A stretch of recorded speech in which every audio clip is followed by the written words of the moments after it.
So what I thought I'd do is actually take you through a journey. And it's my journey.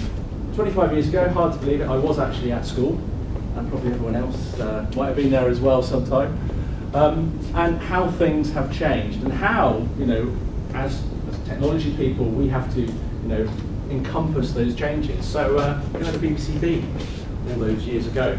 I remember the software, it was on a chip, set the cover off, put the chip in, and that was word processing on a chip. Slightly different nowadays. 20 years ago I went to university and I had an Amstrad PCW. So Mr. Sugar provided me with one. I was very lucky, I was one of the very few people to actually have one. Had a floppy drive, and I then had to save up to buy the printer to go with it. It was all very good, but I couldn't print anything initially. But the university were really kind to me because we had green screens that we could go and put these floppy drives into, and we could actually then send it to the central printing that was in one building within the university.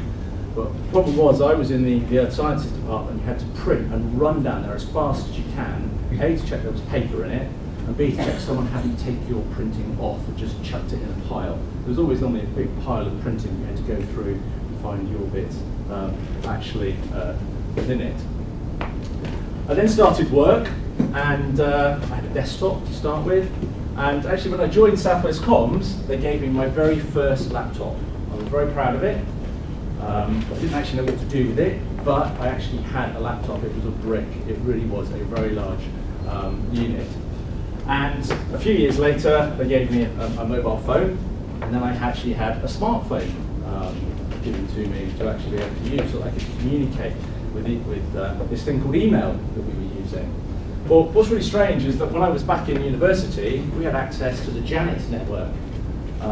JA.net, very good name that they picked all those years ago. They had the foresight to think about it, not. And we had instant messaging. All those years ago, we had instant messaging, and I could instant message my friends on campus if they were, sat at a terminal. And suddenly I was given the ability to use email. 5 years ago, I got given a tablet, so an iPad, an Android tablet, that I could use, for my working, to use it for presentations.